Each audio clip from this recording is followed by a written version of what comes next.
नमस्कार. आज आपण बनवणार आहोत नारळी पौर्णिमेसाठी घरोघरी बनवला जाणारा नारळी भात.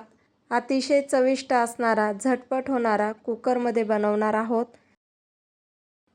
व्हिडिओ आवडला तर व्हिडिओला लाईक, शेअर आणि सबस्क्राईब करा. व्हिडिओला स्किप न करता व्हिडिओ हा शेवटपर्यंत पहा. रेसिपीला सुरुवात करूया. 1 वाटी इथे मी बासमती तांदूळ घेतलेत. हे आता आपल्याला स्वच्छ 2 ते 3 पाण्याने धुवून घ्यायचे आहेत. त्यानंतर याला आपल्याला 20 मिनिटं असेच भिजत ठेवायचे आहेत. तुम्ही या तांदळाजागी दुसरा तांदूळ घेतलात तरीही चालेल, फक्त इंद्रायणी तांदूळ घेऊ नका. इंद्रायणी तांदळामुळे आपला भात चिकट होतो, म्हणून आपल्याला इथे ज्या तांदळापासून भात मोकळा होतो तर तेच तांदूळ आपल्याला इथे वापरायचे आहेत. 20 मिनिट झालेत आणि आता हे तांदूळ आपल्याला एका चाळणीमध्ये काढून घ्यायचे आहेत. कुकर गरम करत ठेवले. आता यामध्ये आपल्याला 2 ते 3 चमचे तूप घालायचे.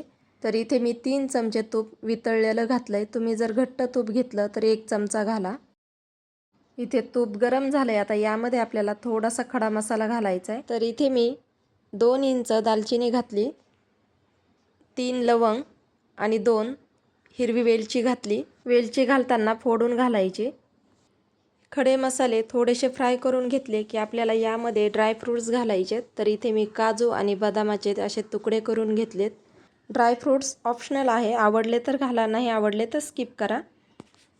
मग या जागी तुम्ही नारळाचे थोडेसे तुकडे करून यामध्ये घालू शकता.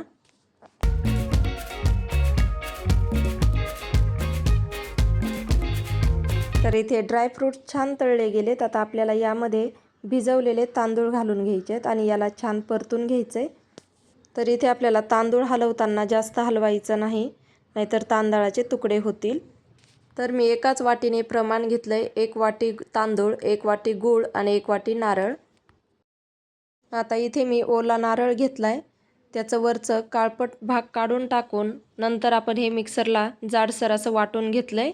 जास्त बारीक करायचं नाही, थोडंसं जाडसर ठेवायचं, म्हणजे दाताखाली नारळ आलं की छान लागतं. आता यालाही आपल्याला तांदळासोबत परतून घ्यायचं आहे. तर इथे मी 1 वाटी तांदूळ, 1 वाटी नारळ आणि 1 वाटी गूळ घालत आहे. तुम्हाला जर गोड कमी आवडत असेल तर पाऊण वाटी गूळ घाला. आता हा गूळ आपल्याला मेल्ट होईपर्यंत आपण याला हलवणार आहोत, जास्त हलवायचं नाही. आपल्याला सर्व साहित्य एकाच वाटीने मोजून घ्यायचं आहे. तर इथे मी ज्या वाटीने सर्व साहित्य मोजले आहेत तर त्याच वाटीने 2 वाटी पाणी घालते. गरम पाणी घाला किंवा थंड पाणी घातलं तरीही चालेल.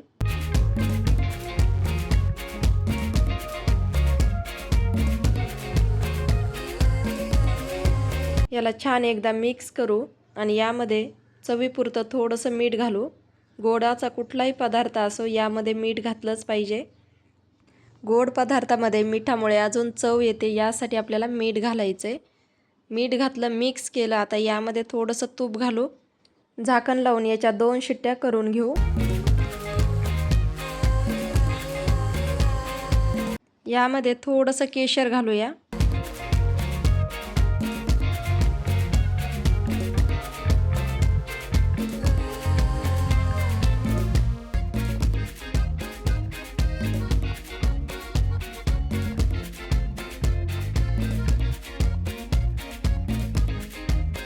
केशर घातल्यानंतर मिक्स करते, झाकण लावते आणि 2 शिट्ट्या करून घेते.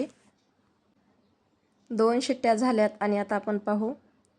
तर पाहू शकता किती छान कलर आला आहे आणि भातही खूप मस्त झाला आहे, एकदम मोकळा आणि सुटसुटीत. आता याला एका प्लेटमध्ये काढून घेते.